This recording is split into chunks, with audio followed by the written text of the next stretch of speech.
Good evening, ladies and gents, and welcome to this live session with Dorset Police and the Police and Crime Commissioner. Let me introduce myself first. My name is Mark Callaghan. I'm the Chief Superintendent and I'm the local policing area commander for Bournemouth, Christchurch and Poole. And tonight I'm joined by Richard Bell, who's my counterpart, who works as a local policing area commander for the rest of Dorset County, and also the PCC, Mr. David Sidwick. Tonight we're going to give you some updates around some of the activities, some of the things that have been going on over the summer period between June and the start of September. And we'll also tell you about some of the things that are coming up in the future and some of the activities and some of the progress. And certainly Mr. Sidwick talked about his priorities as well in a second. As we go through, we'll introduce ourselves. We'll give a bit of an update about our policing areas, some of the challenges, some of the things that are going on. But more importantly, we're here tonight after we've given some updates to answer your questions. So please do start adding any questions you've got to the chat function so we can answer as many as possible in this hour or so that we're here with you live tonight. So first off, I think we'll get right into it. I'm going to introduce Mr. Sidwick, who's going to come in and talk to you for a few moments just around some of his priorities, some of the areas that he wants to update you on as residents and any visitors to Dorset County this evening. David, over to yourself. Thanks very much indeed, Mark, and good evening to everybody. First of all, I think I should actually do something on behalf of Dorset, the people of Dorset, and that's to say thank you to Dorset Police, whether it be the officers, the staff, the volunteers, the specials, for all the work they did in the summer. We know that we have a huge influx of visitors into Dorset, and so across June, July and August, there is a mammoth task in order to basically address all the issues which we normally have, but with a much larger population. So I want to say thank you very much indeed for all the hard work across the summer.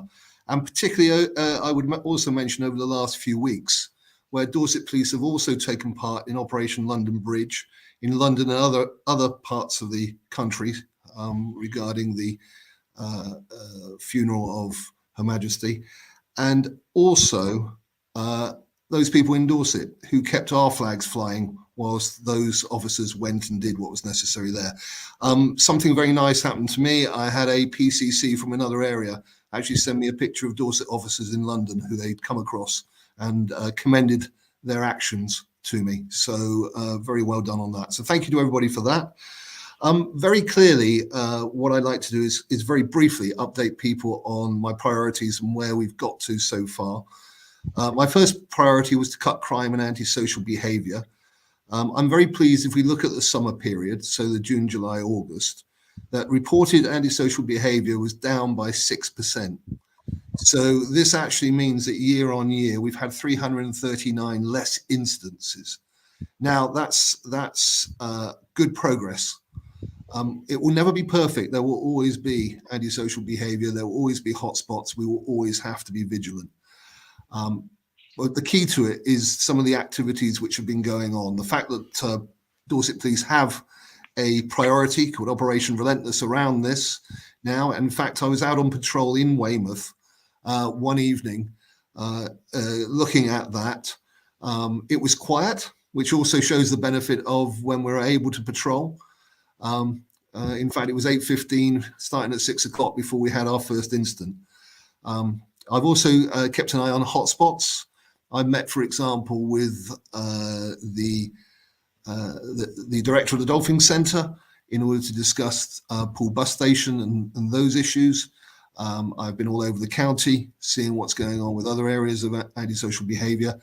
And in that regard, I'm also very pleased to announce that the Operation Relentless Community Fund, the second tranche of it, we had over, I think it was 22 bids. And we're able to help 11 other places in Dorset. So this is where local areas actually get money to address antisocial behaviour from the Office of the Police and Crime Commissioner. That gives us 24 in total. I also spent time with both the No Excuses team and road traffic team out looking at the road issues, the road safety. And that was really illuminating. And they're a passionate bunch doing a really, really great job there. If I look at another priority, which is the high harm and violence in our society, we've also had a couple of initiatives there, which I'd like to tell you about. One is we now have a combating drugs partnership in Dorset. This is bringing together all the partnerships, all the stakeholders in order to address addiction in our county. And that will pay dividends going forward. We've also become a force, an Operation Soteria force. So Operation Soteria is a project which is looking at how we can address rape and sexual assault and actually increase the convictions in that area.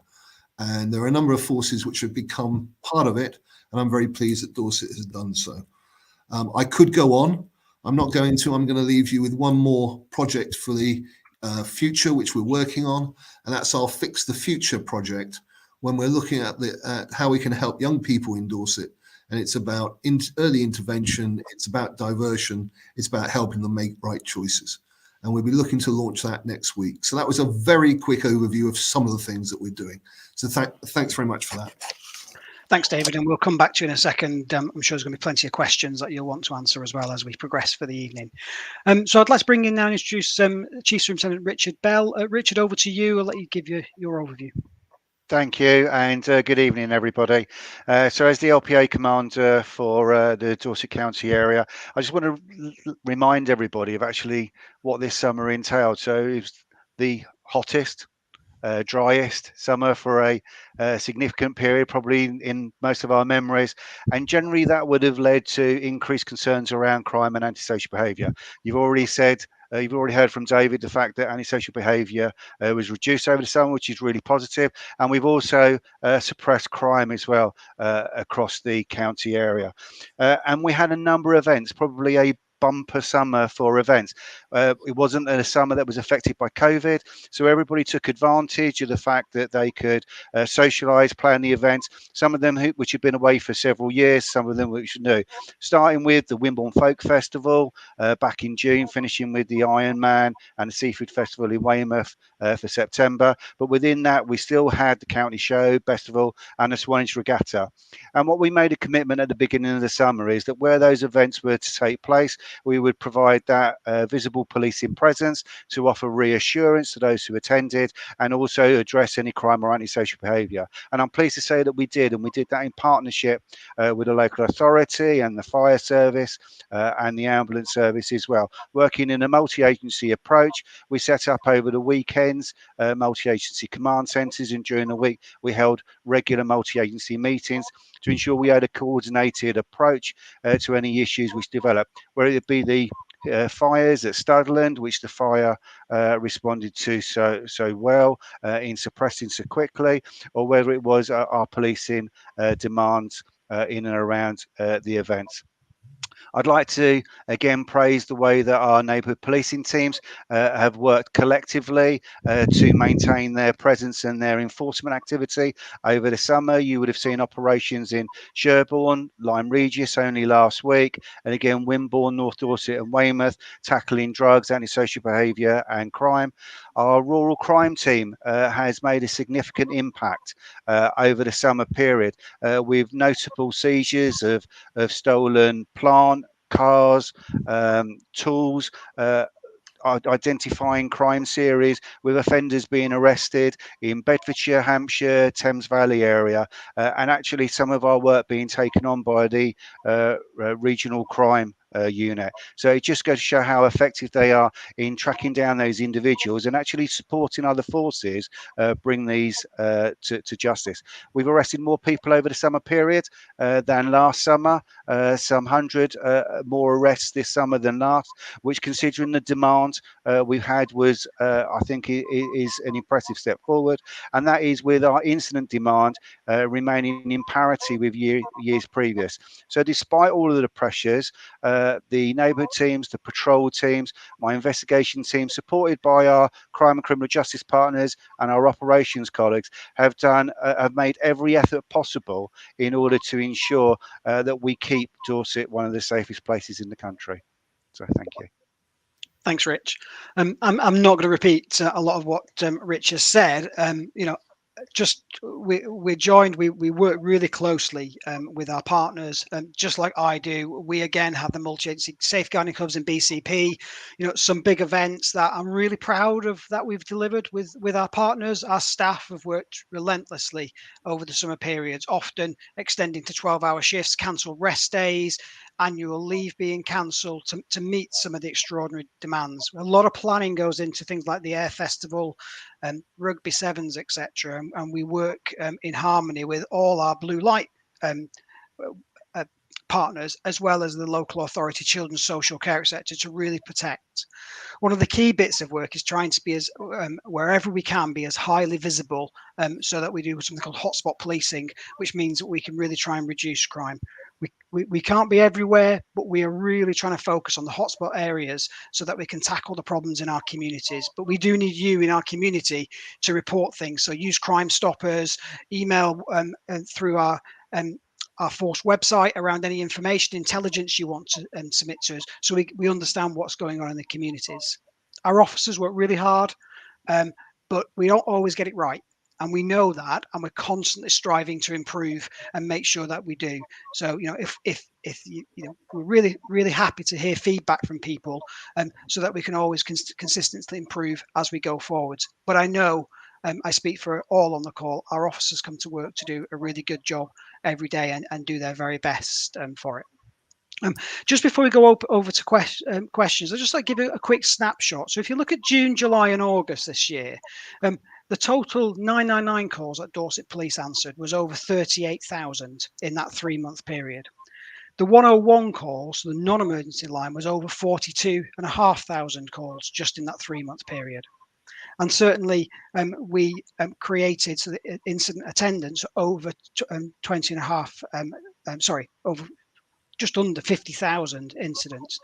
Missing persons is also a big piece of demand for us, and looking after our most vulnerable. And in those 3 months, we dealt with just under 1,500 missing persons as well across the force. So it's not all crime investigations. A lot of it's about safeguarding and looking and locating vulnerable people as well, which we work tirelessly to do. I've got lots of facts and figures. Really, I think the most important thing is actually we get on and use this time to try and answer your questions, so that we can, really try and engage with you and give you as many updates as we possibly can. If we don't get to all the questions, what we tend to do is take them away and look later on to see how we can answer them and maybe post some replies, etc. We'll do everything we can, though, in order to answer as many as possible. So I think without further ado, I think we should take the first question and try and get into answer them. So the first one is from Thomas Anderson. It's a question for all. Over the past few years, I've noticed a reduction in your community policing teams with less and less PCSOs. Is this going to improve soon? Rich, I don't know whether you want to comment on this first from your area. Yeah, so I'm more than happy to respond. And actually, I've got the lead for neighbourhood policing for the force. So our neighbourhood policing teams haven't reduced in size. Actually, they've increased as part of the Uplift programme. We've seen an increase in our dedicated neighbourhood policing officers, but we've also seen an increase in our neighbourhood enforcement teams and our rural crime team, which are all part of our neighbourhood policing footprint, both across BCP and the county area. Our PCSO numbers have remained stable. We do an annual recruitment process every year, and therefore in between those recruitments, you will see a number of officers successfully pass through into our police officer numbers so that we retain their skills and experience, or move into our PCSI role, which again do provide a response to crimes and incidents through our dedicated appointment system. So we haven't reduced our neighbourhood footprint. We've actually increased it over the last 2 years, and looking into next year, which will be our final year of Uplift, again there is a commitment to further increase our neighbourhood policing numbers. So we will always try to strive to improve our visibility, but it's just as important that we're doing the right things in the community to reduce crime and antisocial behaviour and address your concerns. And visibility is part of that, but it's actually their effectiveness that we need to ensure that we achieve, and we are driving the performance of those teams to do more for you and keep you safer. Great, thank you. I don't know if David, anything you want to add on that, or should we go to the next question? So the only thing I'll add is I'm very gratified, because that was a commitment I gave to the Dorset people, was that when we got this uplift, the extra officers would be going into the communities. I know in the first year, 44 out of 50 have done exactly that. And I know in the second year, we've actually over-recruited. We were expecting to get 49 extra. We've actually got 70 new officers coming through the system. So I'm very pleased to hear Richard confirm that they're going in exactly the right places, which is where they need to be, in front of the people. And the point is now is to get the engagement right, which is also what you talked about. So that's fantastic. Great, thank you. And we have just recently recruited more police community support investigators, as Richard's mentioned, the PCSI role, and we're just finishing some training of additional staff there as well to bring them up to speed. So, and recruitment's ongoing throughout into some of our key roles. And that's great. Next question, please. So, Paul Hurley, do you prioritise traffic offences over everyday crime in Bournemouth and Poole? So, Paul, we have obviously dedicated traffic units that respond to those killed and seriously injured and those high threat road users. How we manage our priorities across the force is when they come into our control centre, they are something called thrive. So every incident is assessed based on their threat, harm, risk, investigative opportunities and vulnerability, and opportunities for us to engage with the public. So every incident is graded on its merits, everything from a domestic abuse incident to maybe a dangerous a drink driver, a report of a drink driver, etc. So we don't prioritize any particular incident. We'll always look at the threat and harm that's posed. It goes without saying we have to grade them depending on what's happened. And some of that is a blue light response, and some of that is a non-blue light response. But we aim to get people within categories of times, hours, etc. And I often get lots of complaints from people that I see is that they've seen maybe somebody on an electric scooter and a police officer's driven past them.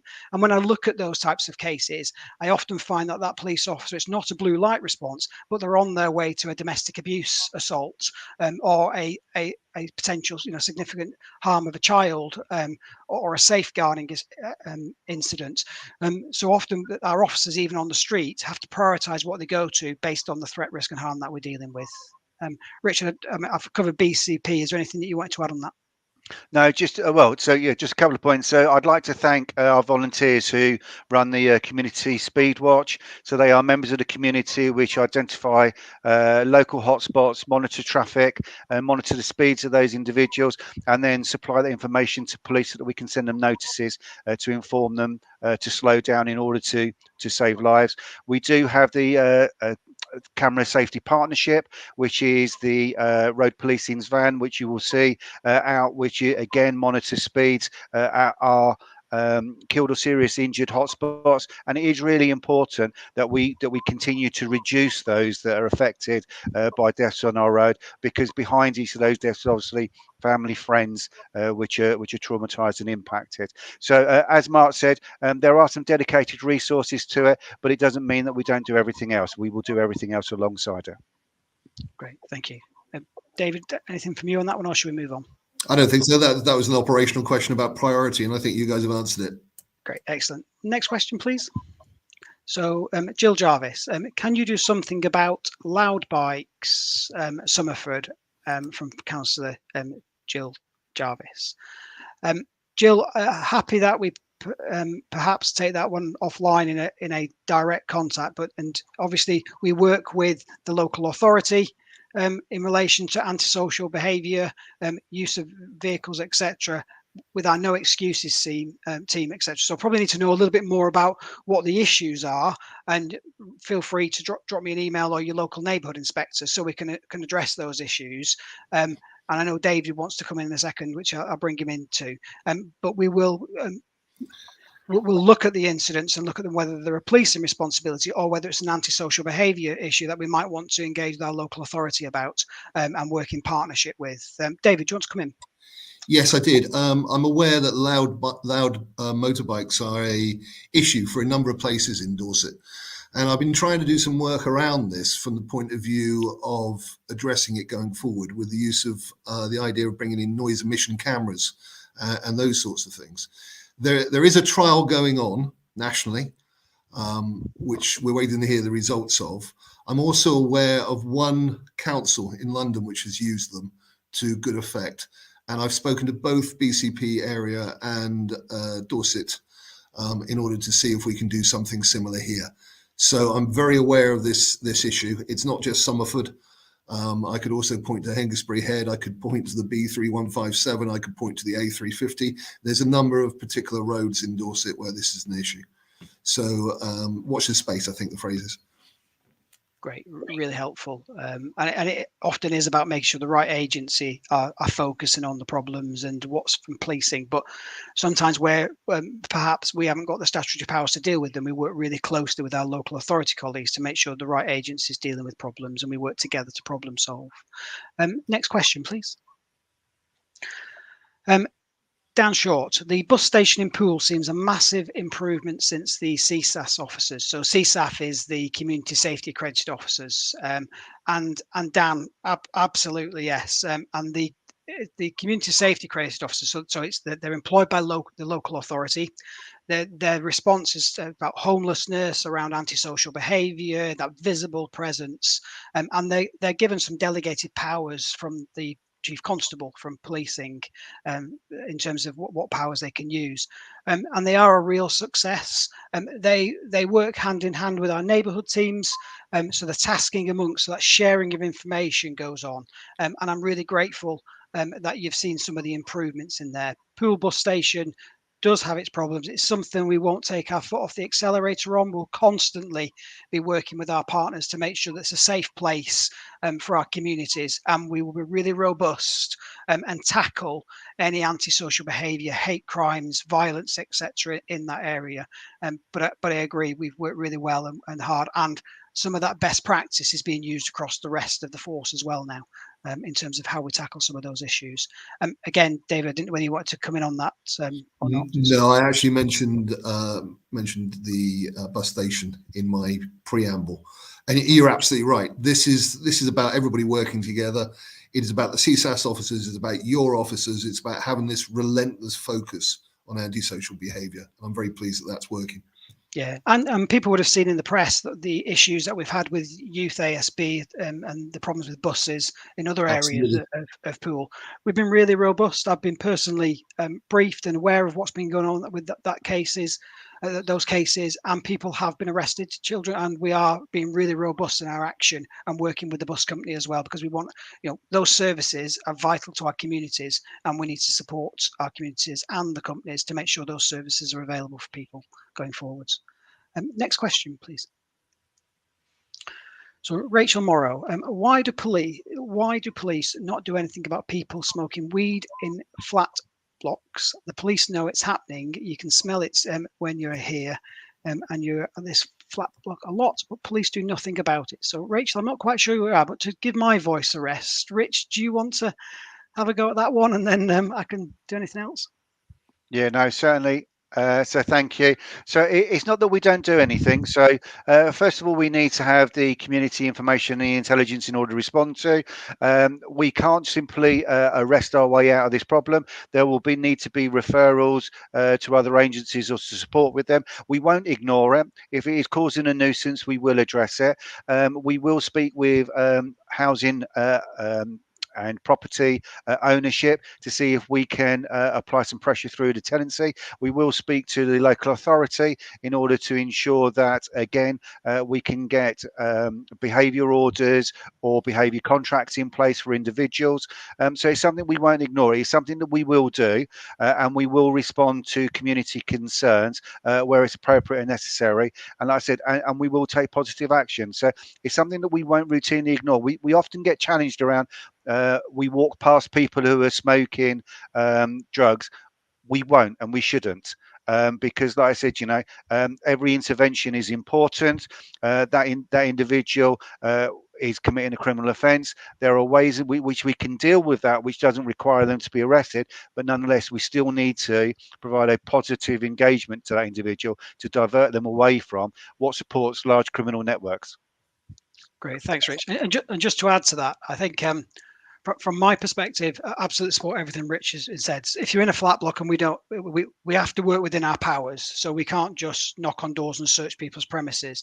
But the community intelligence is really vital, so we can do something about it. And let's face it, folks, if anybody's got a drug dealer on their street, or they know activities going on and criminal activity, it's our job to do something about that and enforce and make sure our communities are safe, and the environment for drug dealing and criminality is toxic. We don't want that type of behavior and those things. So we're going to be relentless in our pursuit around those. So I mentioned it early on, I mentioned it again, community intelligence is really vital to us. Sharing it on a WhatsApp group around a community is great, but actually we can't monitor those groups. So Crime Stoppers is a really good website. You can ring up, you can just leave in community intelligence. It goes into our Force Intelligence Bureau, where we the small jigsaw pieces, so we can look at maybe putting some, I was going to say put someone's door in then. That's the human side of me coming out, but executing a warrant against those that may be involved in drug supply. But also, if you don't want to do that, you can do through the Force website as well. There's a click button on there that you can submit information to us for. And if you want to remain anonymous, you can do, but it doesn't mean we're not going to act on it from that perspective. Next question, please. Thank you for the work you do. A huge thank you to you. Thank you as well. I find the increase in knife crime that is filtering out of our cities very concerning. What are you doing to suppress this? Okay, so I'm the Force Strategic Lead for Most Serious Violence and Knife Crime. And actually, if you compare our figures, just a bit of reassurance in comparison to many other police forces and areas in the UK, we've still got low knife crime figures. However, that doesn't make us complacent. In fact, quite the opposite. So from a policing perspective, we do lots of work with a campaign called the Fake campaign. So we have our police officers going into schools and some of our PCSOs going in, and our Safer Schools teams going in, educating really early. We also engage with pupil referral units. So maybe children with more complex needs or difficulties in the education system. So we're going to do some dedicated work with those as well, trying to divert them away from youth crime. You'll see in the press, if we get a report of somebody carrying a knife, invariably that's going to get a blue light response, and often that will be an armed response. That will be officers with guns responding to knife crime. So we're really, really robust in our actions around any reports of knife crime. And we also make sure that when we've got intelligence on knife carriers, we're actively targeting them. And it's small numbers, but habitual knife crime will not be tolerated. And we'll publicise it on social media. Just last night, one of my neighbourhood teams was publicising the fact that we stopped search to youth in an area and found a lock knife. And they're certainly arrested and being dealt with. The biggest challenge for us around knife crime and violence is about education and early intervention. And that's where we work with our partners. And already David's mentioned about his work he wants to do around youth intervention around our youth communities, and working with children's social care, working with youth offending services. We're working hard to look at how we identify those who are carrying knives, or those who are talking about carrying knives. And often it's a perception for their own safety rather with intent to harm somebody, and then how we can divert them away from that and educate. And education is the way forward for us. But we'll continue doing knife amnesties where we need to. We search hotspot areas where there's been knife crime through gardens, etc. So a whole suite of options to tackle those issues. But I'll make it really clear. We will not tolerate people carrying knives and people using knives in our communities, and we will be really robust and make sure we bring all powers to the criminal justice system against them. I don't know if Rich, David, you want to mention anything more on that? So I would, from the point of view of this all links together. The last two questions have been about drugs, and then we've moved on to knives. And actually the two things are very, very much linked. Look, where I am on these issues is we need tough enforcement. I am so gratified that Dorset Police, with the new resources, have come up with Operation Viper in order to address drugs and county lines in Dorset. And I'm very, very intent that needs to go on. I'm also very pleased to hear the attitude here around weed It's not just a bit of weed. It's a very dangerous drug, and it needs to be thought of in that way and addressed in that way. We can't just enforce our way out of it. You very clearly said that, and there is a lot of work going on around also making certain that we get the treatment and recovery right for those addicts. But you said it there, Mark. It is about prevention going forward. It is about trying to make the case to our young people not to get into this sort of scenario in the first place, and in order to help them to basically make better choices about drugs, and then better choices about carrying the knives, which they are often encouraged to do so by the gangs who are trying to deal them the drugs. So I just want to make that point, and to make the point that we are putting a lot of resources into this, both across Dorset Police and with our partners. Great, thanks, David. Should we go to the next question? Okay, Rose Prowse. Whilst there clearly are positives for the seasonal uplift, which should be celebrated, can you tell us what strategies are in place currently to continue to address the concerns regarding to 101 call waiting times? Still, we continue to see and hear anecdotes of waiting for lengthy periods to report crimes. This appears to be an issue that is going away. What long-term plans are there for the service to be improved? David, is there anything you'd like to say on this first? Yeah, I think, well, look, there's a number of things. I'll let you guys do the detail about the demand which comes into the Force Command Centre and the type of conversations that sometimes you get, which are nothing to do with police. I'll just give one example. Actually, phoning up the 999 number to say that your McDonald's delivery hasn't arrived does actually not work. And it's those sorts of things that we need to talk about. Regarding 101, very, very clearly, we need to make this to work better. Historically, it was meant to be a clearinghouse, not just for the police, but for other agencies. And that's part of the issue, in that a large proportion of the demand that comes in is for other agencies, and we need to pass that on quickly. But we need to invest. In 9 years, there hasn't been enough investment in this area. And I'm very keen that this is what we're going to do. Not only in the short term, you will have seen adverts for people to work in the Force Command Centre on social media recently. So that's the short term part of helping this to occur. The long term is we're looking, and there's a large project occurring, which is looking about changing the processes, making certain that it works better. We now in Dorset have something called Single Online Home, which we hadn't had, one of the last forces in the country to get it. That will be helpful in changing the way that this works going forward. This, however, is an oil tanker. But we are on it. We've got investment coming in order to address it, both from the point of view of people and also from the point of view of processes and technology. Thank you. Great, thanks. Rich, anything you want to add? So just a couple of bits. So the forces dedicated a chief superintendent to overseeing the control room and the project which David Sidwick has referred to. So Chief Superintendent Gavin Dudfield has been appointed to lead some of these changes, overseen by Assistant Chief Constable Steve Lyne. So there is a real force focus on improving that first contact with members of the public. There is, we've talked about Single Online Home, which is the online approach to try to reduce some of that telephony demand. But there is also other projects to look at analytical and robotic processes in order to support, filter and improve the response of our call times. But where we need to, and what you'll want to hear is, there'll always be a human that will be able to receive a call and prioritise and provide the response. So there's a huge amount of investment and appetite for the change.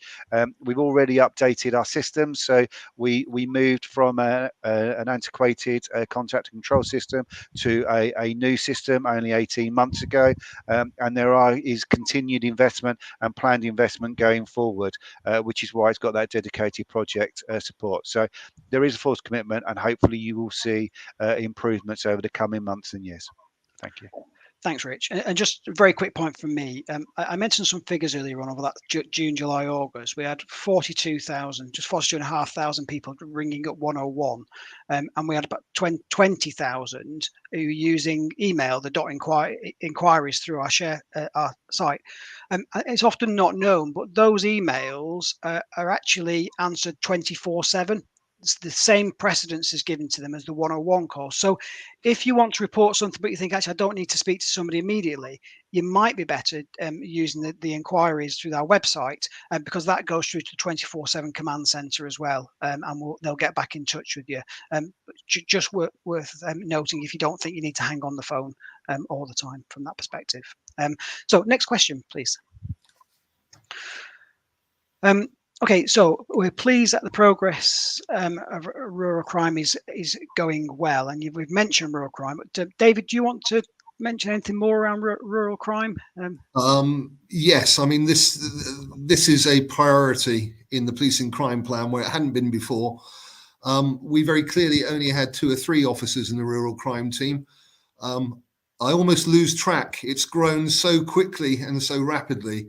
And I think the last slide I saw, it now has 17 in the rural crime team.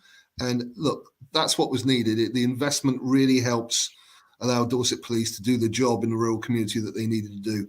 I'll let Rich talk about specifics, as I'm sure he wants to talk about a couple of operations. But there's also more there. I've initiated a rural crime reduction board, which brings together stakeholders in the rural area. And we're looking at all sorts of things from the point of view of trying to reduce crime, from acquisitive farm theft through to fly tipping, through to making certain that we get it right around the awareness of wildlife crime. So there's a lot of work being done in the rural space. I'm pleased people are seeing the difference. That is really helpful. Thank you. Great, thanks. Rich, this is very much your area. Over to you. Yeah, no. So like I said, it's been really exciting over the last 6 months. The development of the rural crime team. Like I said, the investment is starting to really produce some positive outcomes.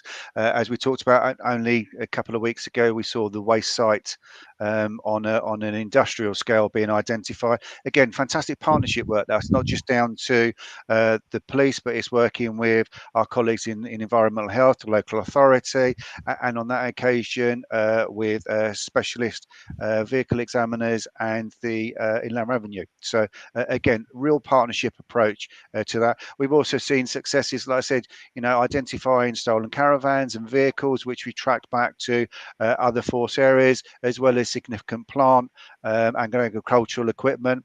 But please, the rural crime team still does everything else. So we're just uplifting our heritage officers. We're identifying individuals to go on courses so that we've got heritage officers across the entire force to cover our 2,500 different locations which come under the heritage badge. We're still investing in our wildlife crime officers and maintaining that footprint across all of our rural areas, dealing with sheep rustling and all the other offences which will come to bear through rural crime. So I said the press has got some really big stories because we've dealt with plant, caravans and vehicles, because we're talking about about £1 million worth of goods being recovered over about 5 or 6 operations. But we're still disrupting puppy farms. We're still dealing with all the other wildlife and heritage issues which affect our local communities, and we'll continue to do that. And the uplifting officers, both police staff and police officers, will only support our dedication to delivering that service. Great, thanks both. Next question, please. Jasmine Kimberly White. Something needs to be done about individuals racing on Dorset Way and the Upton bypass. My friend was killed on the Dorset Way last year, and I don't want anyone to go through this. Is anything being done about speeding racing drivers in this area? So Jasmine, really sorry to hear about your friend and the sad death of them. Our thoughts with you. Obviously, in fact, before I speak, I'll just invite others to see if they want to add anything first. David, anything from yourself on this? You've mentioned some of this already. Yeah, we have mentioned some of this already, and Jasmine, yes, absolutely. My condolences about your friend. Any death on our roads is something that we'd like to avoid. We're trying to reduce that. We're trying to reduce the number of fatalities by 4% each year, down to 0. I'm very keen that we invest in this area, and I've signed off a recent business case for Dorset Police to do more around speeding, around ANPR, that sort of thing. We will keep the focus on it. That's what I'll give you my commitment. You have a very specific question, though, and I think that needs to be answered by the force and possibly offline even. Yeah. Rich, anything you want to add? So, we have a very professional roads policing unit that unfortunately deals with a number of tragic incidents on a daily, weekly, and monthly basis, and they would like to see every death prevented if they could. And our No Excuses team are dedicated in order to provide that reduction, working alongside our Camry Safety Partnership. So you will see, no doubt, in the near future, further discussion about how we are going to reprofile some of our roads policing teams and take a positive stance against all road offences, but in particularly speed, because we know that speed kills. So again, deeply sorry for your loss, but we do want to prevent that going forward. And as I said before, every single death is friends, family, which are deeply traumatized and affected by this.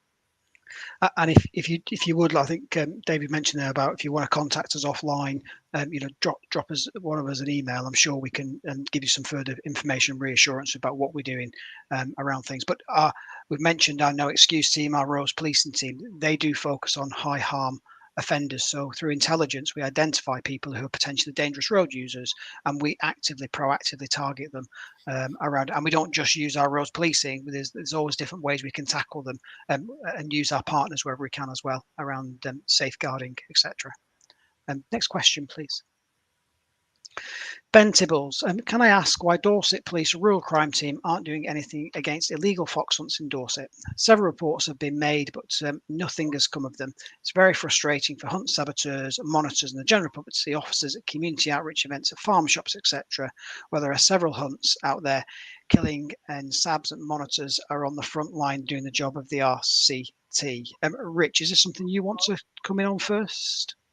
Yeah, no, certainly. So it's not that the rural crime team aren't doing anything. So they are. So they will respond in the same way as all police officers were.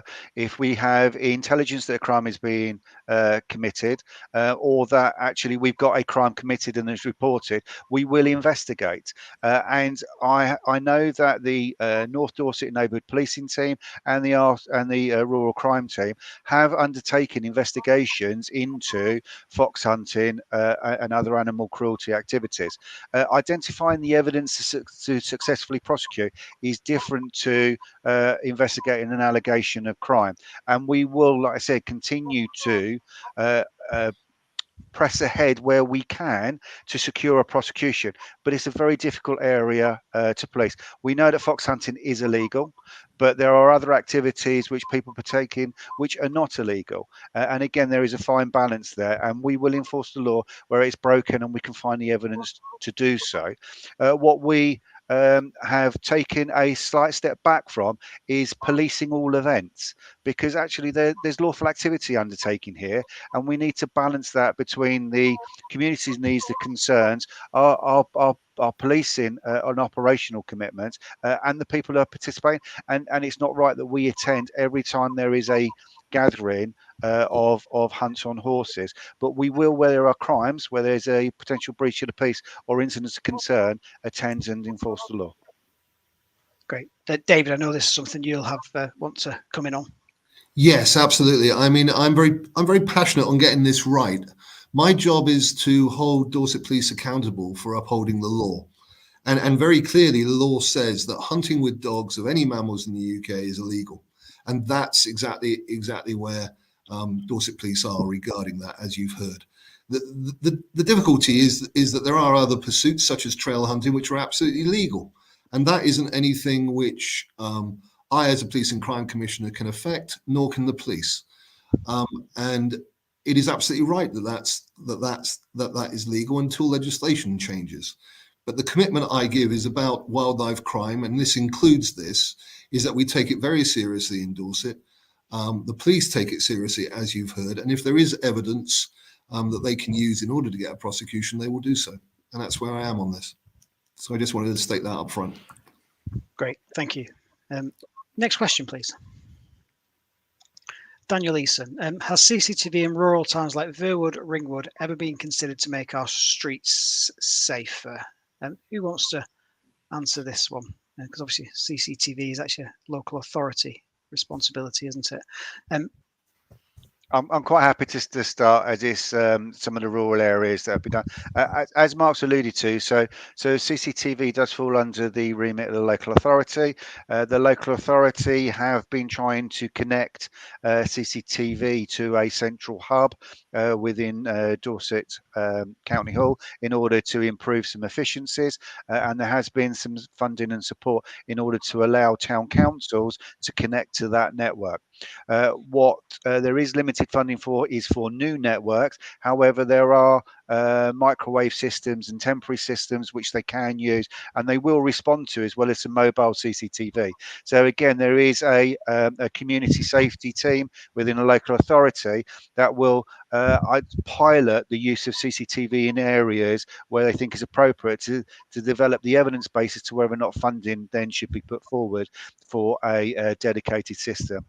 But it is the local authorities' remit for that, and we'll work closely with them and support them where they think is a need. And we'll certainly use CCTV proactively to support any criminal investigations. Great. David, anything you want to add? Only in so much I'm a great supporter of CCTV. When I've had discussions with town councils, what I've flagged is that Dorset Council have an intention, for example, in order to increase the CCTV across the county, and trying to basically link them up to talk to each other to do exactly those sorts of assessments which Richard's just talked about. I'm very proud that this office actually gave a significant amount of money in order to get the control room up and running in Dorchester for the CCTV, and I've got a big commitment around it because I think it does make a difference. Thank you. Excellent. That's great. Next question, please. So Janet, Susan Edwards, people fly tipping in the area. It's got worse than this last few years. Rich, again, comes into the rural crime aspects. Do you want to cover that one off? Well, I was going to give the opportunity to David, first of all, is part of the Rural Crime Reduction Board, and I know that there's loads of partnership working ongoing there. Okay, David, do you want to come in? Yeah, absolutely. I mean, you're absolutely right. I mean, the key to this is partnership working. So on the Rural Crime Reduction Board, we've got the environmental agency there, we've got the local authority there, we've got Dorset Police there. The thing that we've just sorted out at the last meeting, which focused on fly tipping specifically, is talking about how to share best practice. So we've looked at best practices across other parts of the country, and there are some initiatives going forward regarding that at the moment. I'm very clear this is a crime. It's absolutely unpalatable that, for example, your land, you suddenly have a load of stuff dumped on it, and on top of that, you have to clear it away and pay for that clearing away. It is unacceptable. I am talking to the other PCCs in the Southwest about what more we can do about lobbying for stiffer penalties for those who do it. We don't want it to be around the cost of a skip. We want it to be significantly more. And I do know that you will seize vehicles and do all sorts of things if you find people fly tipping. So thank you for that. Great. Rich, anything you want to add? Just to support the fact that we will work in partnership, because we won't always be the prosecuting agency. In fact, it's probably rare that we'll be the prosecuting agency, but we will help gather the information and the evidence to support them, and we will provide patrols. And I know that the Dorset Wiltshire Fire Service as well is also committed to this, because there are fire hazards and it affects the water table as well. So, you know, as David had said, it's a real partnership push to make sure that the environmental issues are addressed, but also it's linked to criminal activity, and much of this is organised. Great, thank you. Next question. So, Sue Froud, do new police officers recruits receive sufficient training as some are very young? Do we have I got? Shall I have got this one? Yeah, I've got this one. Excellent. So actually, our police officers do get their initial training, and they also get pre-training prior to do it, so around law, etc. And they go through a very, very, very comprehensive law training. And once they go through that initial training, they then go out and they're tutored. And actually, they probably don't hit the ground, as in out and about on the streets, for probably a good 12 months. You know, by the time they've done all their officer safety training, And whilst a lot of our recruits look young, we also have a lot of experienced people who've got a lot of life experience coming into the force and bring some really good skills with them as well. And some of those are ex-military, some of them have worked in social care, some of them worked in just other general life jobs and roles, etc. So we see a real variety coming in. But I know what you mean. They do look quite young, particularly when I look at myself. Once they've had their initial law training and their classroom training, they're then tutored with a experienced police officer for 10 weeks. And then once they've done that, then they're out on independent patrol. Now, you've probably seen in the press, there's lots of different entry routes, and it's too long to go through all the entry routes here tonight. But they also now do academic work as well. So they do work around evidence-based policing and how we're going to tackle problems from an academic side, but as well as all the practical side. It's really tough for them. A lot of hard work goes into it, and a lot of extra hours of study. And then they're out on teams, and actually they don't become it's either 2 or 3 years in which they become a fully fledged police officer. And during that time, they have lots of training. And then even those that have joined now, they have regular training days, regular support, and they can diversify into different roles, etc. So a long answer, but they can never give enough training to our staff because we always want them to, but they do get really good training. And of course, there's a lot of officers out there who have been in policing for many, many years and are very experienced, and they're mentors and coaches and develop people and bring them on from that perspective. Anybody want to add anything else before I go to the next question? Just a couple of bits, just to say that, as Mark has said, the degree apprenticeship now lasts for 3 years, and we do try to support and develop them over that period. So they won't all go immediately onto patrol, and they won't spend all of those 3 years on patrol. We will provide them attachments to our volume crime team, so they better understand investigations, to our neighbourhood team, so they better understand community policing, and that's part of their ongoing development during that 3-year period. They may also have attachments to other specialist units, so they get that well-rounded approach, so that at the end of the 3 years they understand actually how large the police family is, how we can work more effectively together, and how we can serve the community better as well. So I remember when I was 22 and I joined, and everybody called me a young-faced police officer. Nearly 30 years later, I'm not quite as fresh-faced. I don't think anything can quite prepare us for policing until you live it and breathe it. But the training is very substantial that we provide them in order to support them through, along with the encouragement of the colleagues and the feedback we get from the public. You play a really key role in developing their ability to effectively police with how you interact with them. So I'd like to thank you for those positive interactions that you provide. Great. David, do you want to say something? Yeah, I just wanted to say one comment, because we talk a lot about the uplift. We talk a lot about the extra officers which have come into Dorset. We very rarely remember that there's people who have to train them, who are working their socks off and doing that. So I think it's important that we just recognise that there has been a real increase in those trainers and the need to have those trainers and for their work at this moment in time, because this is a significant uplift and we needed those people to do it. So I think I'm just saying thank you.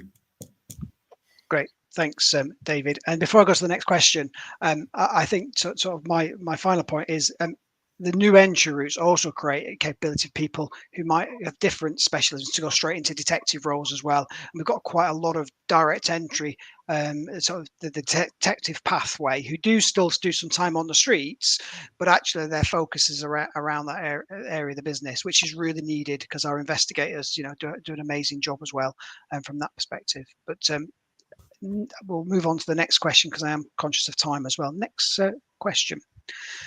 So Michael Patrick, speed safety vans are supposed to be at accident black spots. However, they are never placed at them, only ever at easy to hide, easy to collect fine spots. If they are only to collect cash, at least change the signage on the side to cash collection vans. Rich, do you want to say anything on this?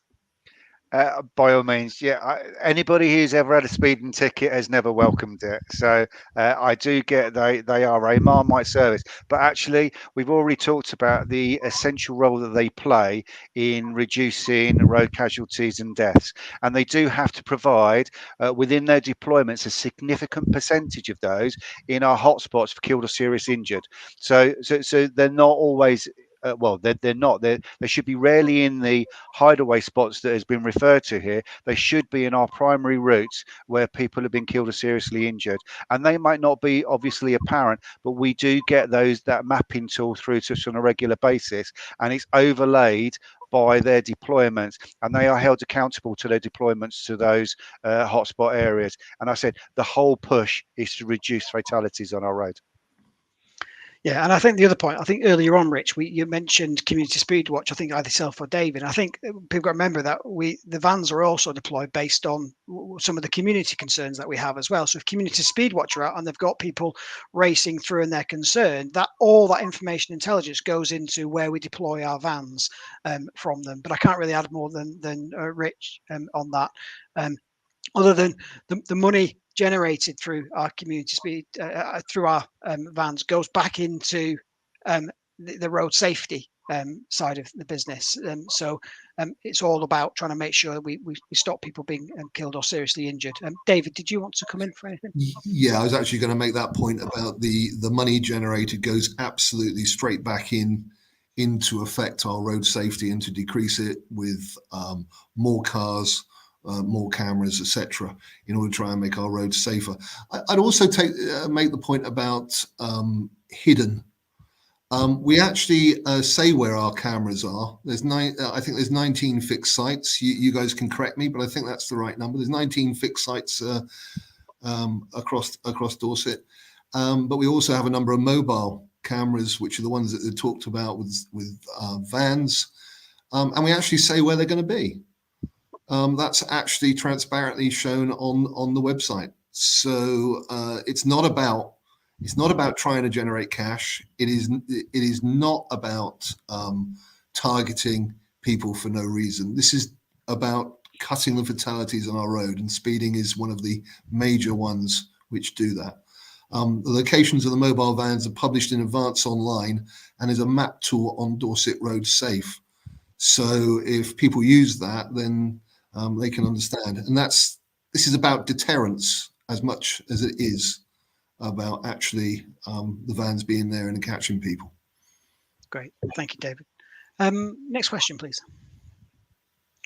So Jules Price, I'm not sure what has happened to the youth of today. When I was a kid, you didn't dare get into trouble with the police. Even going home, you would have been in even more trouble from your parents if you was home late, etc.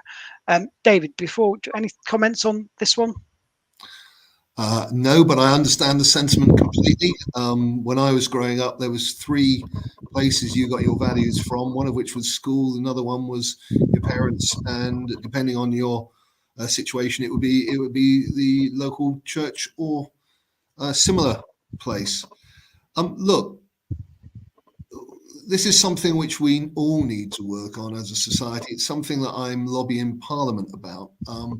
We need to talk to our kids far earlier than we do about things like misogyny, things like hate crime, things like drugs and violence. We need to do that far earlier. We need to make certain it's done in an age-appropriate way. We need to also understand that there will be some kids who are living in terrible situations in families which are completely dysfunctional and seeing what we would class as aberrant behaviours absolutely as normality. So there is a whole situation here that we have to address, and it's not something the police can do alone. It's a whole society process which we need to go through. It's partly why I've put in place the Fix the Future concept for my office, in order to start addressing issues for young people, to look at how to divert them out of trouble, to look at what intervention we need to do. It's really on working together with our partners in order to do that, but we've all got a responsibility, actually. Everybody's got a responsibility to try and help our young people make the right choices. So that's where I am on this. Okay, thanks. Rich, anything you wanted to add? Yeah, so like I said, I'm a big fan of young people. I've got a couple of kids myself. When I hear the stories of what my mum and dad got up to in the 50s and the 60s, I probably wouldn't be too proud of my kids getting up to that nowadays. So like I said, we've got to respect the fact that there are a lot of good young people here, and I want to also just pay tribute to some of the work the local authority are doing. So we've got the Harbour Project and the Chesil Group. When actually you meet those young people, you realise that there's a tragic story behind those, and they've been let down by people around them on many occasions, and they are just demonstrating symptoms of actually the problems that they've suffered. So there are more good young people out there, and I think we need to give them credit. It's a very difficult environment. Social media, never had to worry about that growing up. We've seen in the news the tragic story of how a 14-year-old girl has taken her life due to what she was exposed to online. There are some real challenges, and I think that our young people of a whole are in a really good place. What we need to do is identify those that need additional support and provide that support working in partnership, and those who have set their sights on committing crime and disorder, and that is a very, very small minority, and that's where we need to take positive enforcement action. Yeah, thanks, Rich. I can't really add too much to that, other than to say I also see lots of reports from the public of great things children have done and helping people who in need, elderly people, etc. Not kids not walking on by, on a regular basis as well. So I think it is that small minority, but I can reassure that from a BCP perspective, working with a community safety partnership, working with children's social care, we're really starting to look at ways forward about how we can help those in crisis, those with complex needs, and how we can divert. But I agree with Rich completely. Those that have decided that they're going to go into criminality and that they're committing serious crimes will have the full weight of the law against them, and will be robustly targeted, because that isn't acceptable either. David, did you want the final word? I did. I think you guys have clarified it really well from the point of view of balance. Getting this right. We do have some incredible kids in Dorset doing great stuff, and actually, this is a place where we should mention actually the police cadets. I think we've got over 100 of those. We've now got 4 troops in Dorset. When I started, it was 1. Our ambition is to have 8 troops of cadets by the end of next year. So it's that sort of thing, those sorts of initiatives which I'm really keen on in order to drive this forward. But I think the way that you actually went through that, I think that shows the true balance that we need in order to basically help our young people make right choices, celebrate the ones who are fantastic, which we know we've got the vast majority of, and those very few who basically slip into criminality, we actually sort those out. So I think that's where we are, and I hope that helps with that question. Great, thank you. Next question, please. So Mel Pudney, there aren't they, as in I assume he's in the police, aren't interested in vandalism by the looks of it. The kids at primary school was vandalised all during the summer holidays, setting alight equipment, trespassing, criminal damage. It was seen on CTV, people calling 999 as the crime was happening, and still nothing happened. Mel, I'd be really keen offline if you want to send us some details of what incident that was, so we can look at that, because if our response to that wasn't appropriate, then we need to review and learn lessons, because I can guarantee you any such crimes like that should have a response from us, and they should have a thorough investigation to bring offenders to justice. Those parks, those school locations, a haven for our children. We've just talked about children and their behaviours, and that is the one place their values, their social skills are done. And if they're seeing that type of criminality, where does that lead them from that perspective? So from my perspective, if you want to drop me a line, I think I know it is on my patch, because I was made aware of an incident where we had a discussion about the response to it and the investigation standards, etc. So I think I know which incident you're talking to. I may be wrong. Drop me a line. We can have a chat offline over the phone, or I can get one of my neighbourhood inspectors to contact you, just to give you some reassurance around that. David, anything you want to add? No, only that I'd like to hear about how that progresses, Mark, because you will know, both of you will know, I'm very keen when we have a service failure and we're not doing what we should be doing. I'm very, very keen that Dorset Police learn from it and we address it for the future. Absolutely. I'll come back to service failures in a second. Rich, anything you want to add? Just that, we've accepted right at the beginning of this meeting that we make mistakes. We don't always get it right, but what we can do is we can fix it. So again, please make sure that you're communicating with your neighbourhood policing teams, your neighbourhood watch schemes, any other route you can into policing, so that we're fully aware of where we haven't delivered the service that you would expect, or where we need to be addressing your concerns so that we can respond. Great, thanks. And I reiterate, really, the service failure. If we don't know about if someone thinks getting a poor service, then we can't intervene. We can't do anything about it. Our officers, at times are really stretched, and our investigations are, but that doesn't mean the investigation won't progress. Just as I mentioned earlier, we've got to prioritise where we send officers at that time. And of course, I don't know what else was going on across the force at that time in terms of our resources that were being deployed. But absolutely, if you're not happy, tell us so we can put it right and we can learn from learn and move forwards and educate. Because of time, we're slightly over the hour, which isn't a problem for us, but we're just conscious of those that are on air. So we're going to take one more question. And then I'll wrap up and tell you about some of the other questions and how we'll try and answer those going forward. So next question, please. So Paul Milbert, what numbers are Dorset Police recruiting in this current government drive for 20,000 officers, and what percentage are allocated for Dorset? David, did you want to come from a PCC perspective first on that question? Yeah, so far we've had, in the first year we were allocated 50. We actually recruited 52. In this second year, again, I think we're allocated 49, and we've actually recruited 70 officers. We've over recruited compared to the actual uplift, which is great. The fact that we've been able to find that resource in order to do that. So far it's been 50, 49, and I think for the third year, you guys may be able to correct me if I'm wrong, but I think it's either 50 or 60 for the third year. And that's the numbers that we get allocated in Dorset. Great, thanks. So, Rich, anything you want to add in terms of comments around uplift and numbers? Yeah, no. So I think our total uplift is 179 for the 3 years, but we are probably going to over recruit in our first year by about 50, or in our last year by about 15 or 20, in order to support our longer term ambitions. So yeah. And I think, as I mentioned earlier, it takes time to train them. So actually, I think just got to bear in mind, we use the term boots on the ground. So cops on the ground, cops behind steering wheels and investigating crime.